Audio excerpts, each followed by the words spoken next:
you just go into this state before the kids show up. You can create an anchor for calmness and relaxation. Last time I did this, I was sitting in my garden. I can be in that same mental, physiological state even though I'm sitting in this classroom now. Welcome back to Educator University. Today's guest, Doug O'Brien, has spent decades helping people use hypnosis to reduce stress, sharpen focus, and strengthen connection. He's here to share how hypnosis and storytelling can help teachers thrive in and out of the classroom. Welcome, Doug. Thank you. It's a pleasure to be here, Annie. So good to have you. I think the first thing we want to kind of cover is when people hear that word hypnosis, they may have some images in their mind, maybe about like a show in Vegas, or maybe is it mind control? Can you share what hypnosis is for you and how it is used in your practice? People hear the word hypnosis and they think, yeah, I know what that means. And they usually don't know what that means at all. They have exactly what you said, the stage show in Las Vegas, or that episode of Law and Order they saw where the hypnotist, it's just weird stuff.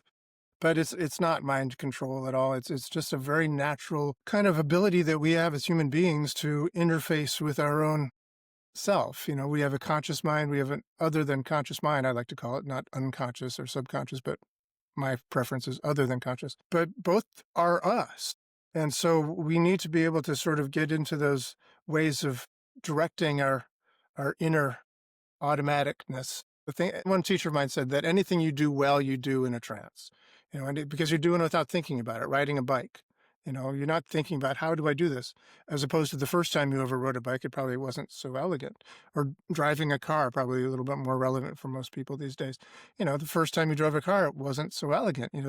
Stop, start. I don't know what to do. There's so many things to take care of. And then now you just think about where you're going to go. Right? Because it all just happens automatically. So that automaticness is kind of a trance state. And so we need to be able to, hone our connection with that so that we have all of our resources available to us all the time. Yes, it's a very natural process. Like you said, driving a car. Sometimes I even drive and I'm like, how did I get here? Right. Like you kind of go into a trance and you get to the location, it's somewhere you always go and you're like, oh, how did I even arrive to this location? Yeah. Or, geez, I missed that exit again. Darn, I got to do that tomorrow.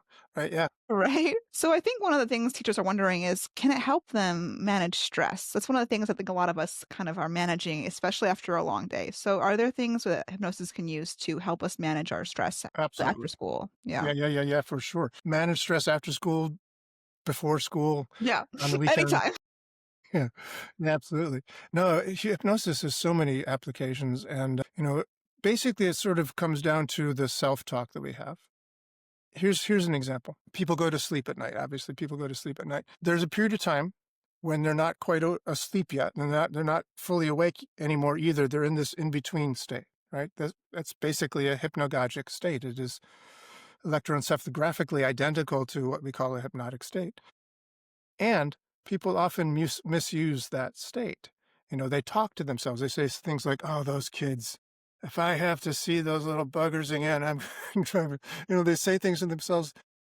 And their brain, their unconscious mind, is taking that as kind of a suggestion. Like you want to go crazy when you see those kids again. Okay, I can do that for you.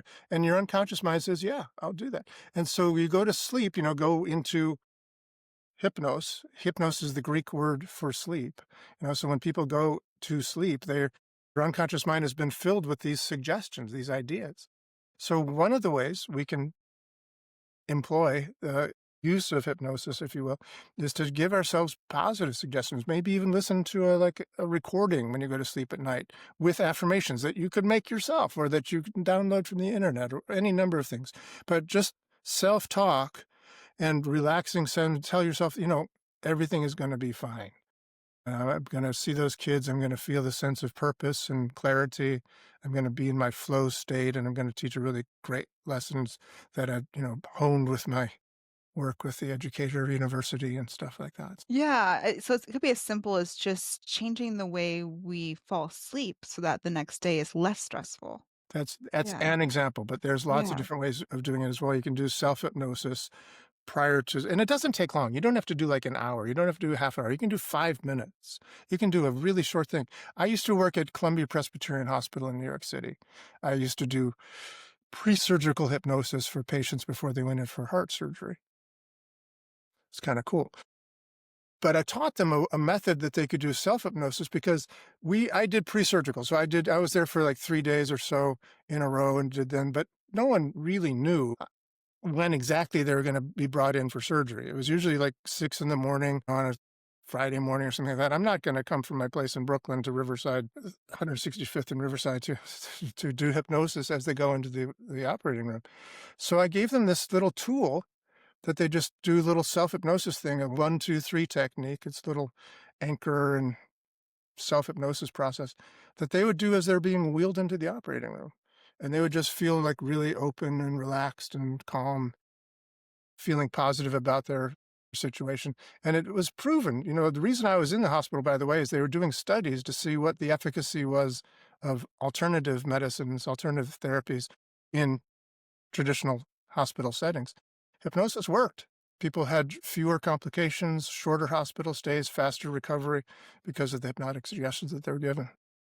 Wow. So you would hypnotize them, or you give them strategies of hypnotization before they would go into surgery, and that would affect their recovery in a Yeah. positive way. Wow. I So didn't know that that was. little 1, 2, 3 technique is something Yeah. I do sometimes at stoplights. If I'm driving and feeling stressed because of all this stupid drivers out there, those stupid, I get to a stoplight, I know I'm going to be there for 30 seconds or so. I'll just go like, just do this 1, 2, 3 technique same thing that they did in the hospital. But I just, sort of let go of the stress and relax in seconds, really. And it can be done probably even in a classroom. If a teacher's feeling a little bit of stress, Yeah. they could do it in that moment. Yeah. Yeah, Yeah. for sure. Yeah. So, a part of what you do that's unique is that not only do you do hypnosis, but you actually practice and specialize in Neo-Eriksonian hypnosis, if I that correctly. Well said, yes. What is different about the way you do hypnosis with this technique versus maybe other people? Okay. Again, excellent question. What I just described to you, the 1, 2, 3 technique is not Ericksonian hypnosis. Milton Erickson was this kind of genius therapist who began using hypnosis in his psychotherapy practice back in the 30s and 40s of 1930s, 1940s, almost 100 years ago, actually, at this point in time. And very innovative, very cutting edge. People thought he was nuts back then using hypnosis. You can't use hypnosis. But he did. But the way that he used hypnosis primarily was telling stories. He had this unique way of weaving these, what he called therapeutic metaphors, and telling these stories that people would go like, "Oh, yeah," and they'd kind of drift off, as people do when they listen to stories. They kind of imagine themselves doing that thing, rowing the canoe across the lake or whatever. They put themselves in the story, and they kind of get the same experience that the story protagonist has, and they feel the same feelings. And Erickson was a master of that. So what I call Neo-Eriksonian hypnosis, I call it that because I think it's more accurate in 2025. As I said, Erickson was doing his work nearly 100 years ago. He was born in 1902, and you know, got his MD, I think, somewhere in 1925, somewhere in that ballpark. Maybe a little bit later, but nevertheless, a long time ago. I never met the man. I have books. I've got dozens of books about Milton Erickson, but I never met the man. I met his wife. I met his daughter, but his work was way before my time. I learned it from students of his, like Stephen Gilligan and Bill O'Hanlon, various students of his. And so, what was interesting about Erickson was that because he told stories and didn't say, okay, first you do this, then you do this, and then you do this. He didn't have this codified way of teaching things. He told stories, even to his students about how do you do hypnosis. He would tell stories. And so people would come away from that with different interpretations of what that story meant. Natural. That's what storytelling is about, really. The person puts themselves in the lake rowing the canoe. They have a personal experience of this, what the story means. Same was true with each of his students. So they all came away with different ways of doing Ericksonian hypnosis. So because I learned it from all of those guys, and women, and then other people, like one of my teachers was named Dave Dobson, who wasn't an Ericksonian, but he had very similar approach. He told stories as well. Very, very, very similar approach to Erickson, but different. And I learned a lot from Dave. So when I started teaching my own form of this thing, I thought, well, I can't really legitimately call it Ericksonian hypnosis, and it's not Dobsonian hypnosis either. So I just think it's kind of appropriate to name it new Ericksonian, like Neo-Eriksonian hypnosis, but it does still harken back to a lot of the same techniques that Erickson innovated. So you kinda took something that was already there and kinda modernized it in a way Mm, because like you mm. said it was kind of antiquated a little bit, potentially a little kinda older, and so you kinda created a new version of it with this your philosophy. Kind of, sort of. I mean, yeah, I didn't necessarily create that much, but I put it together. Okay. So in terms of this strategy, in terms of hypnosis, what does it look like? Like what would a session or a teacher thinking I might be interested, what would this look like for them? Well, yeah, it would look this pretty much the same for anybody that went into Erickson's office or my office these days. We would sit and talk about what the issue is and what they want. And then at some point, I'd say, you know, that reminds me of a story. And I would say, if you want to, you can close your eyes. And people often will get comfortable and close their eyes, maybe perhaps take a deep breath and relax, maybe do some things I saw on your podcast about, shaking out the somatic stuff. I thought that was really good. Just shake off the stress and just relax. And let me just tell you this little story. And then people would tend to, drift off into whatever level of trance or just storytelling reverie that would be appropriate for them. And sometimes it's very, very deep. It depends on the situation. It depends on the person and, in a way, our relationship. But if I'm, could I tell you a story? Me? Yeah, Yeah. sure. I mean, Yeah. well, you and whoever else is Well, listening. everyone listening, yeah, let's do it. It's just between you and me. Let me tell you. This is Um, why we're here. so Milton Erickson was once asked by an assembled group of psychiatrists. He said, "Well, how do you do Ericksonian hypnosis? I mean, how do you do therapy? How do you do psychotherapy, Milton? Don't get into that hypnotic stuff. Just tell us, how do you do it? What's the step-by-step procedure of how do you do psychotherapy?" And Milton said, "Well, when I was a kid, I was walking home from school one day." And this is like 1910, right? So, yeah, I was walking home from school and there were no cars. There were horses and horse-drawn buggies and things like that back then. And he said, I was walking with a bunch of friends home from school and this horse ran past us and turned into this farmer's yard and started drinking out of the trough at the farmer's yard. And the farmer came out and said, "Hey, you boys, get your horse out of here. Get your horse out of my trough." And Erickson said, "Well, it's not our horse, sir, but I'll make sure he gets back where he belongs." So he said, I jumped up on the horse's back and I brought his attention back to the road and had him back from whence he'd come. And, said, urged him on. Every now and again, the horse would get distracted and the horse would stop and eat some clover or eat some daisies or something. And Erickson would just pull his head back up and keep his attention on the road. After a while, the horse turned right into this other roadway, finally turned into this other farmer's yard. Farmer came out and said, "Hey, thank you for bringing my horse back. How did you know where to bring him?" And Erickson said, "Well, I didn't know, but I knew that the horse knew. And all I had to do is keep his attention on the road." Then he looked at the psychotherapist and he said, "And I think that's how you do psychotherapy," which of course was a great story, but pissed them off because no, we want to know how to do it. So, but that's how you do it. And I think that's pertinent. I think that's pertinent for us as human beings to know that, everybody has the knowledge inside of what's right for them and where to go. They just have to sort of keep their attention on the road. It's true for psychotherapy. It's true for learning. I think it's true for education. In a way, I think Erickson was a teacher in a way more than he was a therapist. He wasn't there about fixing the problem. He was like showing where do you want to go? How do we get there? Yeah, and that really gives the person who is getting the hypnotherapy a lot of power because they realize that maybe they have a lot of it already in them. It's just kind of unlocking what they already Yeah. have instead of Yeah, trying to give something that they don't already exactly. have within them. Yeah. I know you mentioned the 3-2-1 method. Are there other ones that you find effective with people who maybe have high stress jobs? Absolutely. The thing about it is, it's interesting. When I was working at the hospital, I was mostly, of course, working with patients, but I wasn't exclusively working with patients. And I would have doctors and other medical professionals come into my office sometimes and say, "Can you help me with my stress?" And I said, "Sure. Yeah, have a seat." And I said, "So tell me, what do you do now to manage your stress?" And he said, "Oh, I don't do anything. I'm on call 36 hours in a row. I got this, I got this. Even when I'm home, so." And I said, "So, what do you want me to do?" Because if you're not doing anything yourself, there's not an awful lot that I can do. I can show you things to do, but you gotta do them.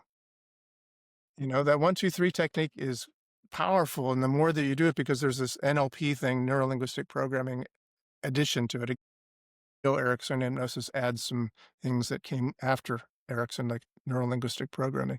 There's a thing called anchoring that you add in, which is where you touch your fingers together, and it's associated with the feeling of relaxation. So it anchors it even deeper. The more you do it, the stronger it gets.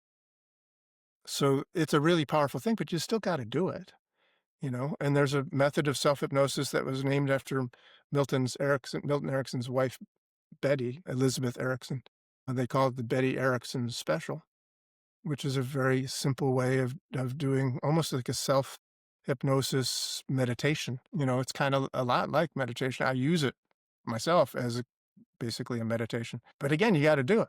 You know, it doesn't just because 'cause you've learned it doesn't mean it's gonna do anything for you tomorrow if you don't do it tomorrow. You know what I mean? How often do you recommend people to do this? Is it something you do daily or weekly or Yes. I'm sorry, I didn't mean to be how oh, facetious. sorry, I was just saying daily, weekly? Yeah.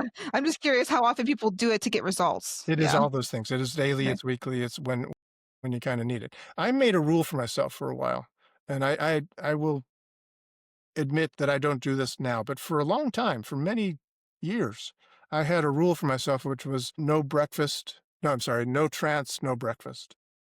So I would do it every day. I would do it every day, and I would yeah, again, doesn't have to be an hour, you know, do 5 minutes of it, do 10 minutes of it. It's a very simple process, I could show it to you, but it's a very simple process that sort of guides you into this, you know, relaxed state. One of the things that's really great about this be here now kind of trance that you go into with this thing is that it is, in a way, it's weird because we in trances all the time. People are in trances all the time. Like I said, anything you do well that you do without thinking about it is you do in a trance state. You know, typing, touch typing, people just are, you know, type even speech, even right now as I speak to you, you're doing something amazing. Your unconscious mind or other than conscious mind is deciphering these sounds that are coming up through the airwaves, coming into your ears, and they're making sense of it. And it's, you know, logical to you. It makes total sense to you. You're not thinking about that. You're just listening, right? You're not deciphering how do you do that. If I suddenly switched languages and said "Ochin Horosho," you'd be like, "Sorry, that's Yeah. I feel like, or "What's that?" "Komapsonida." You know, unless you speak, you know, Russian or Korean, you might not know what I just said, right? So then it'd be like, and you know, the same process. You know, your brain taking in these sounds would just not be working, and so your brain wouldn't do that. But this complex thing that you do indicates that actually you're in a trance right now as we speak. To understand these sounds that are coming through is an other than conscious process. It's not a conscious process.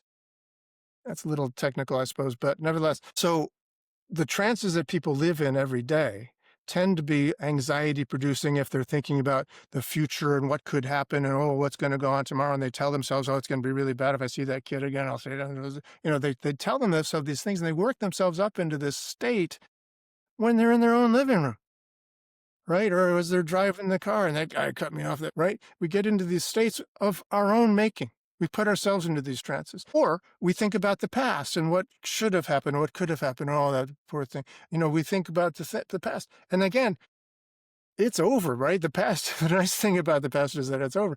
And so we're doing this in the here and now. But we're thinking about the future, we're thinking about the past here and now. We're rarely thinking about the here and now, actually, the actual here and now. So the way this trance induction works is kind of interesting because you're putting yourself into self-hypnosis, a sort of trance state, but in a way you're interrupting the normal everyday trances that we're in. We're not going into the future. We're not going into the past. We're not doing that. So in a way, it's not a trance. It's a waking up from the trance state. It's what Stephen Walensky would refer to as a no trance trance. No trance.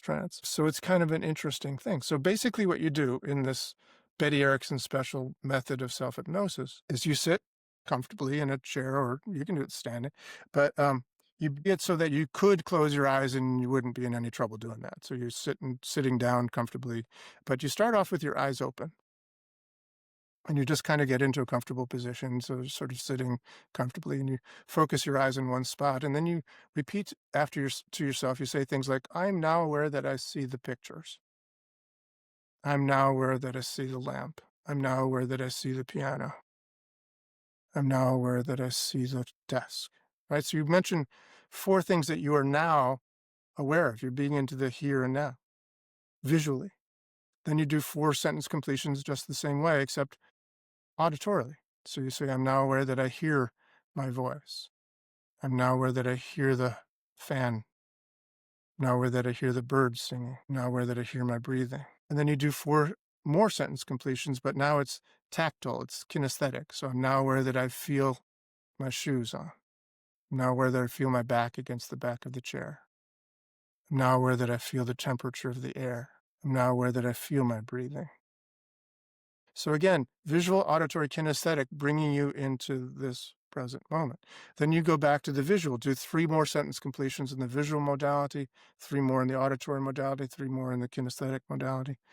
Back to visual, 2 more sentence completions in the visual modality, 2 more sentence completions in the auditory, and 2 more sentence completions in the kinesthetic, and then 1 more visual, 1 more auditory, 1 more kinesthetic. And finally, at some point, I think it's already happening too, at some point your eyes kind of want to close.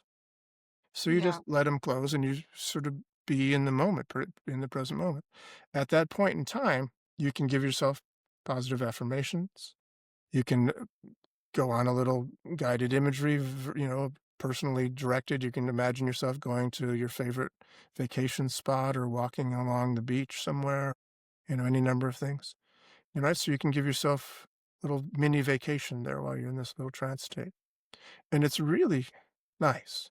And like I said, it interrupts this pattern of always thinking about the future or always worrying about the past. It's just being in the here and now, which is kind of why equate it with meditation, because meditations do a lot the same thing. Yeah, it really is a powerful way to find presence because, like you said, sometimes our brains are not always in this moment. Just to clarify, the method is when you're thinking about the 4 different things: visual, auditory, and then kinesthetic. When you go back to 3 and 2, do you have to find new things or can you use the old ones you already Well, chose before? usually the visual and the kinesthetic, there's plenty of choices. Like I can see the wall, I can see the painting on the wall, I can see the ceiling. There's lots of things to see. Mhm. The only exception to that is, and that's also true with kinesthetic, I can feel my feet, I can feel my hands, I can feel the air, I can feel my clothes, lots of things to feel. The only exception to that is the auditory realm, because sometimes there's not that many choices to choose from. Like, as an example, right now I'm in a very quiet room. I made up the idea that I can hear the fan because there's no fan going. I'm not hearing any birds singing because the doors are all closed. Usually I can, but even when I have that, there's not as many options. So it's okay to repeat the auditory ones if you have to. Like, I'm now aware that I hear my voice. I'm now aware that I hear my voice again. So Okay. you I can just repeat wanted to those. clarify because I was curious about No, that's that. good. Thank you. Yeah. That's really, really Yeah. smart. So you said after you do the method, the 4, 3 sorry, 3, 2 is that the 3, 2, 1 method then in a way? That's what that Sort is? of, but Or is it you're different? just counting 4 things and 4 things Okay. and 4 things, then 3 things and 3 things and 3 things. And Okay. So after you do that, you suggested to do a guided imagery. Is that something that is part of hypnosis or is it something different that you no, yeah, Okay. they are the same thing. In fact, when I Okay. was working at Columbia Presbyterian Hospital, we didn't call it hypnosis because people, Okay. like you said at the outset, have this idea about what hypnosis is. People didn't want to think they're being hypnotized at the hospital, right? So we said, oh, no, we don't do hypnosis. We do guided imagery. But it's the same thing. It's the same. Yeah. Okay, so it sounds like that's a really good strategy for a teacher, especially it sounds like you were saying when you first get up, you do it. Is there kind of a reason you do that when you first get up? Is the brain better at that point, or is it just kind of doesn't really matter when you do it? Doesn't really matter. I also did Okay. it often at night because it's so relaxing. So Mhm. it'd be a way to sort of set my stage to, like I said before, when you go to sleep at night, you're ripe for suggestions. So it's good to put yourself in that state, purposefully, and then give yourself the suggestions that you want rather than ones that sort of habitually pop in there. I That think that dives monkey brain. Yes, and that dives right into this next question. A lot of teachers talk to me about the Sunday scaries. Are you familiar with what that means? Yes. I heard it a lot on your podcast, actually, but yeah. Yeah, it's this idea that on Sunday, when you're getting ready for the new week, there can be kind of this sense of anxiety and stress. And you kind of mentioned one strategy. Do you have other ideas for breaking that cycle for a teacher that's maybe starting to spiral Sunday night, thinking of going back to work on Monday morning? Well, let me just say this. My mother was a second grade teacher. My wife has often worked in the schools. She's what's known as a teaching artist in New York at Lincoln Center. But and I've taught piano lessons for many years. I worked at a school in Brooklyn where I did that. So I'm well familiar with Sunday scaries. But also, it's probably true for a lot of other people having to go back and work on Monday morning. It's not teachers are not the only ones with anxiety on Sundays. So I'm well familiar with it. So that's an ideal time. For me, what I do, because I teach classes online and in various other places. I teach hypnosis and storytelling classes and various other classes. So what I do usually on a Sunday is I'll take an hour for myself and I'll do some of these kind of exercises plus some psychosensory therapies like havening touch. I'll include those things, but I will sort of set an agenda for the week. I'll print out what my schedule is, and I'll put certain moments in throughout the schedule that are me time. That I know that on Monday at 2 o'clock, I'm going to take a break and I'm going to go to the teacher's lounge or something. So I have these little bits scheduled into my schedule that when people say, hey, could we have a meeting at 2 o'clock? And it's like, oh, no, I'm sorry. I've got something else at that point. How about 3 o'clock? Because you set that for you, right? So I put those into my schedule throughout the week. So I know I'm going to get up and I'm going to go to the gym on Tuesday. I know that I'm going to do that yoga class on Wednesday or whatever. I take those little things and put them in. I purposely do this on a Sunday night because it feels like I'm in charge. It's not like, oh, there goes my week again. It's all about them. No, it's like I'm in charge. So I'm putting myself in there. Do you plan your hypnosis sessions, the ones you're gonna do for yourself, at that time too? No, I mean, Okay. I put them in my schedule, Yeah, but I, I'm d- I saying don't. Yeah, yeah. you plan which ones you're gonna do which days, sort of thing? Yeah, and like I said, I used to do it religiously, like every morning. It was the thing that I did. No trance, no breakfast. It was really a thing. I kind of do it more these days when I feel like I need it. One of the things I do actually as a piano player is I will when I go to play, I'll just say, okay, I'm not going to do anything at all for the next half hour or so except play the piano. But I'll stop before I just sit down and play, and I'll just do this. I'll do a 1, 2, 3 technique. I'll do a little havening. I'll do this little centering process, and I'll sit quietly and kind of come into a be here now state where I do that. And I think that's a really good thing to do before you do anything. If you're in the classroom on Monday morning waiting for the kids to show up, take a minute. Just be here now in the classroom. You know, and what's great about it is when you do it regularly. I mentioned before anchors, when you do something, you create a stimulus response like Pavlov's dogs. You create an anchor for it. You can create an anchor for calmness and relaxation. And you can create an anchor that can be gotten into very quickly, especially over time, the repeated of doing it. Get into it very quickly. You just go into this state before the kids show up. And with the repeated practice, you're reminded of last time I did this, I was sitting in my garden. I can be in that same mental, physiological state, even though I'm sitting in this classroom now. I know what it feels like to be in that focused state. I can be there now. Right. So the more that you do it, the more you can bring that into the classroom as well. Yeah, and that kind of dives into the next question. You mentioned this idea of anchoring. You've also used the word havening. Those are things that maybe my audience of teachers may not be so familiar with. Are these things that you could explain, and do they help with high stress moments? That's the biggest thing with teachers. Sometimes they're in a moment of high stress after a student issue or something like that. Could these be used in that capacity? Absolutely. Yeah. Havening techniques are fascinating. There's a fascinating what's known as a psychosensory therapy. We could spend a whole hour talking about this one by itself. But the havening techniques were developed a few years ago by this doctor in New York City named Dr. Ronald Rudin and his twin brother Steve Rudin, based on things that have been investigating as to why do other psychosensory therapies work, like EMDR, like eye movement desensitization and repatterning. Why does that work? Why does tapping, some people do tapping things. Why does that work? And they investigated and they discovered that much literature to support this, Dr. Ron Rudin is a medical doctor and a PhD in organic chemistry. His brother Steve is a dental surgeon. Smart guys, really. But Dr. Ron did most of the research.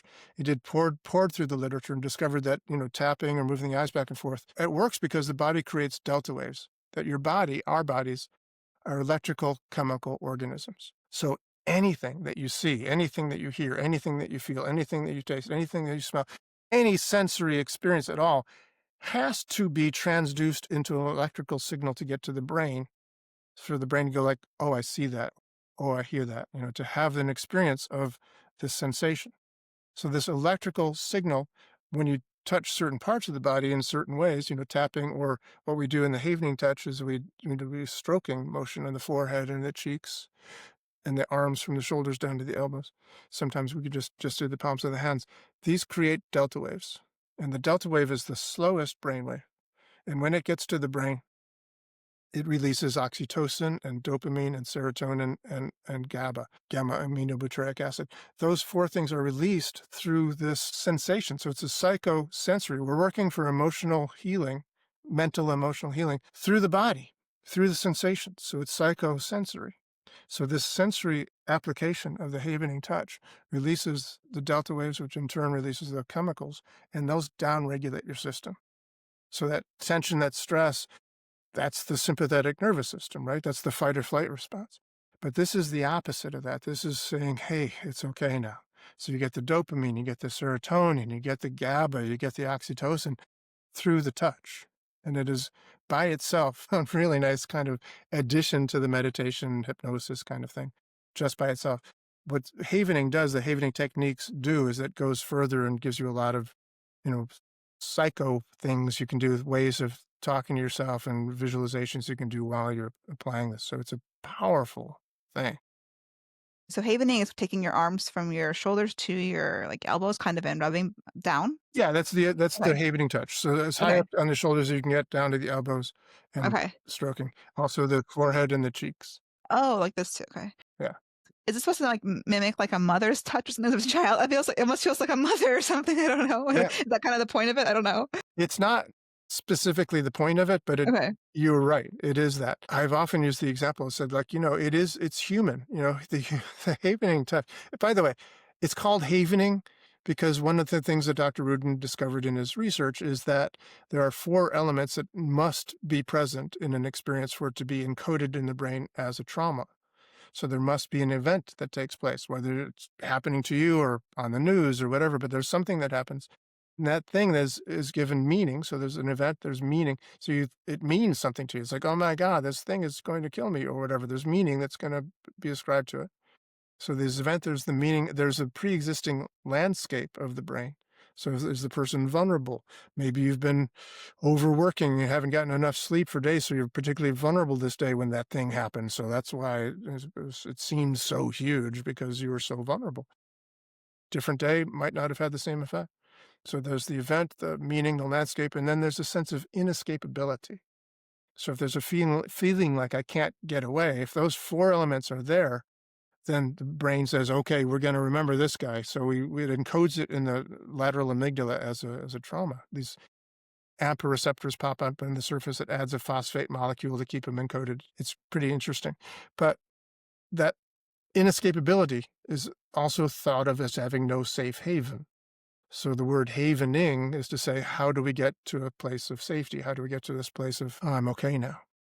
So havening is the process of bringing a person to this place of, I have escaped. I'm okay now. This is good. So by doing that, the method helps people to overcome trauma from the past, as well as keeping them calm in the present moment. Is that kind of the process or Yeah, in a okay, nutshell. okay. Wow, I'd actually not heard of that exact term, so that's interesting to learn. Havening Yeah. techniques. It's a fascinating field.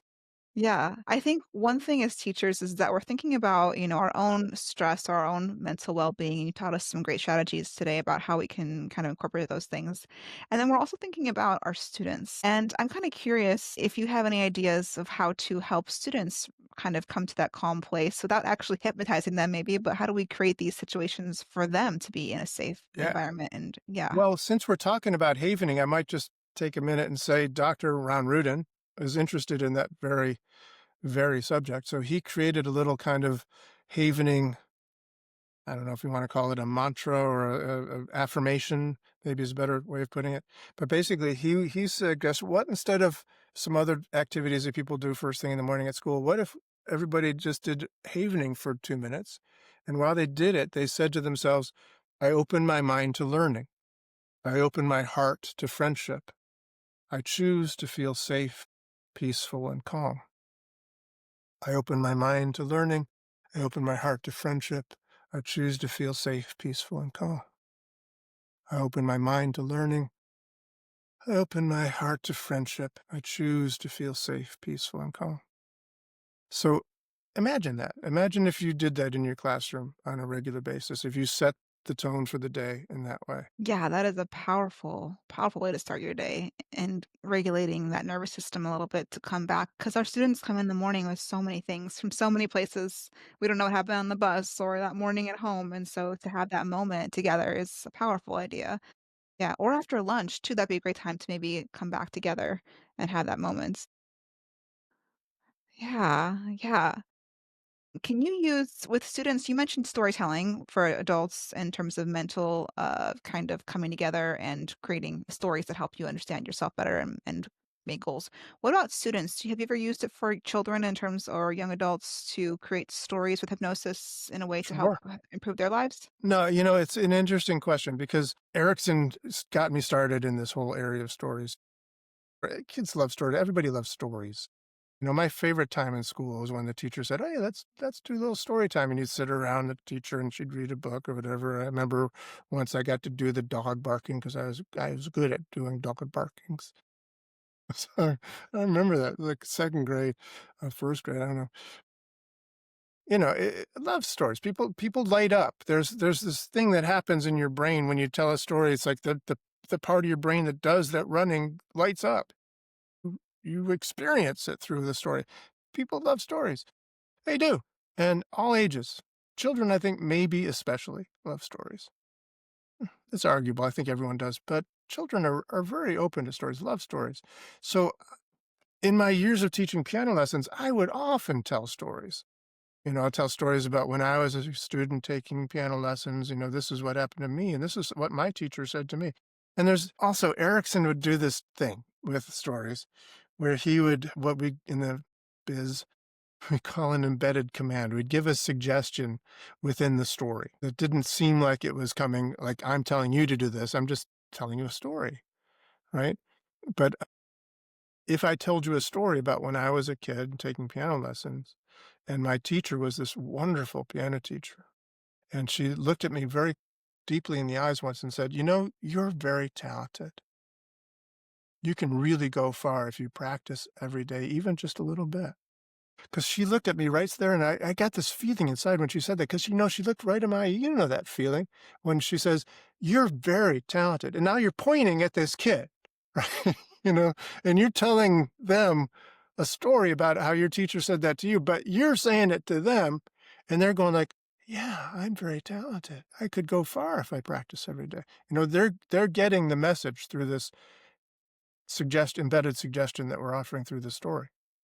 So I told stories all the time in my piano teaching, and I think it's a great thing for teachers to do. I mean, I still do it I do coaching for folks. And so in my coaching practice, I'm telling stories all the time, all the time. So yeah, it's very, very useful. And I think it's the thing about it, it's so disarming. You know, People love hearing stories and you're just telling them a story. It seems like, oh, you're Andy of Mayberry or whatever. Just kind of, down home guy telling some stories. It's just, yeah, I'm open to that. Yeah, and I think it's actually kind of an ancient way of educating in a way because back in the Yeah, day, we didn't have, I mean, I'm thinking like, first starting as people, we didn't have chalkboards or anything like that. So we just told stories, right? absolutely. To imbue that knowledge to the next I wrote a generation. book. I don't know if I told you this. Wrote a book recently called The User's Guide to Storytelling. And the first half of the book is all about the history of storytelling. And it starts from, like you said, there are like ancient in Africa, there are guys called griots, which were the history keepers of the village. And they would go around and you could borrow a griot, and they were the storytellers. They told stories. It was entertainment, but it was also history.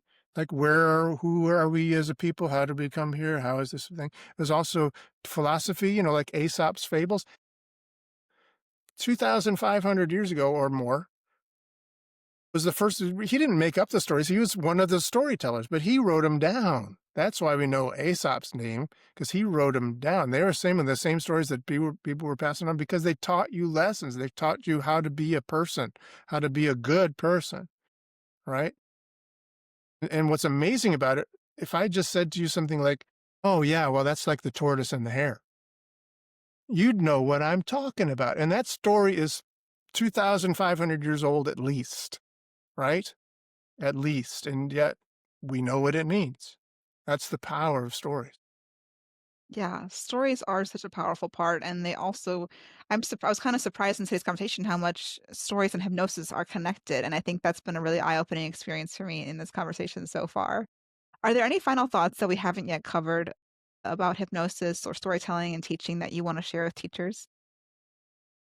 Golly, just, it is also true that we have a story of ourselves. When I think about my history as a teacher, because I taught music for years, it was my bread and butter. I performed music, but I also taught it. I got into doing NLP and hypnosis later, like after my career in music. I said, okay, let's do this. It's easier. It was actually easier to do a therapy practice and then now coaching. But there's always a story as to like, what is your purpose? Why are you here? Are you just like my Sunday evening thing? It puts me in charge of my week. Who's in charge? What's my story? Am I a victim? Am I like doing this because I have to? Am I a loser? Whatever. You create a story for yourself. So I would say, know that your story is your story and that it's a powerful story. And that the way you talk to yourself, you know, I used to travel the country. I used to do these seminars. I used to do the seminars for smoking cessation and weight loss. So I literally have hypnotized tens of thousands of people because I would do group hypnosis. So there would be like 100, 200 people in the room at the same time, and I would hypnotize everybody. Not because I was so good, because they were cooperating with me. I said, please close your eyes, and they would. And then I'd tell them stories. They go like, oh yeah, that makes sense. Right. So it's like just a group storytelling sort of situation. But I would go around to these people and I'd say, "Now, here's the good news. The good news is that you are in this room tonight with the greatest hypnotist of all time." And they'd think, "Oh, well, he's pretty big on himself, isn't he?" It's like, "Well, yeah, except I'm not talking about me. I'm talking about you. I'm talking about that person sitting in your chair right now behind your belly button, that you. Because I'm leaving town tomorrow. I'm going back to New York. You're staying here with you. And the way you talk to yourself, part of you listens, right? So be careful how you talk to yourself." So I'd tell them how they talk to themselves to be a non-smoker instead of a smoker who's trying to quit. I am a non-smoker, this identity piece. This is who I am. I'm a non-smoker now. Made a huge difference for people. Just have that story is this is who I am. This is my story. I'm a non-smoker. I've conquered this thing. I'm a winner. I'm a victor.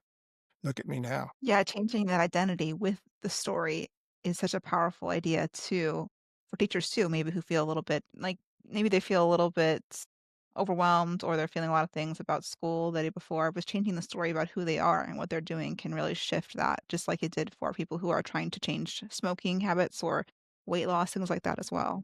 Yeah. Yeah. It's interesting also the smoking actually is interesting because it was very successful. I don't know the percentage, 99%, 90, it was high percentage of people who would quit smoking and stay quit. Weight loss is harder. Weight loss is harder because, people have to eat. You can't just quit like you can quit smoking. People have to eat. And they eat for so many different reasons. It's not just for sustenance. It's not just for energy. The people celebrate birthday cakes. There's so many good reasons, and there's so many anchors. They've talked about anchors before. There's so many emotional anchors, baggage, if you will, attached to eating. Like, you got to finish your plate. Be a good girl and finish your plate. Then you can have dessert. You get rewarded for eating more, but eating more. That's good. So that's a good plan for weight loss. To reward yourself for eating more by eating more. There's just Right. so many anchors attached to it. It's hard. I think teachers are gonna be really interested now, whether it's, teaching or even smoking and weight loss. You're bringing up so many things that maybe, they're all thinking about. So, before we finish off here, I always have some fun questions that teachers like to know just to kinda get to know you better. The first question is favorite teacher lunch? Favorite teacher lunch? Lunch, yes. Pizza Okay, awesome. Your best behavior management tip for a classroom? for our classroom. A whip and a bullhorn. A teacher in your life that made a difference?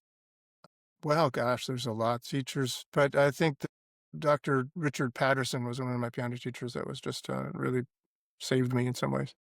Yeah. The last lesson that you taught. I taught a storytelling class today. And so there is a thing about how to shape a story. I've competed in these things called the Moth storytelling thing. People might have heard the Moth Radio Lab, Radio Hour. There's a structure for telling a story. So today I came up with a really good lesson about how to shape a story to be effective and, grab people, but really say like, wow, there's this been emotional change in the story. So that was today. So what you're talking about on this a podcast, something you're doing every day with your teaching and trainings, it sounds like with your Yeah. coaching and stuff. Well, I Awesome. teach not every day. I teach 3, 4 days a week. So I think that after listening, teachers are going to wonder maybe a little more about hypnosis and maybe wonder a little more about you. Where can they find you? Well, I have lots of channels, but my main one that these days, I got Eriksonian.com a few years ago, named after Milton Erickson. So I was one of the early adopters, I guess. People say, how'd you get Eriksonian.com? It's like, I asked. It was there. Nobody had taken it. So Eriksonian.com, DougO'BrienHypnosis.com. But one of my central websites these days is Essential Coaching Skills, EssentialCoachingSkills.com. And that's actually the name of my podcast as well. I have a podcast called Essential Coaching Skills Podcast. So that's a good place to find out about me. Great. And I will link that right below this video. If you want to click on it, they'll bring you to all those links so they can have access to that. So, Right.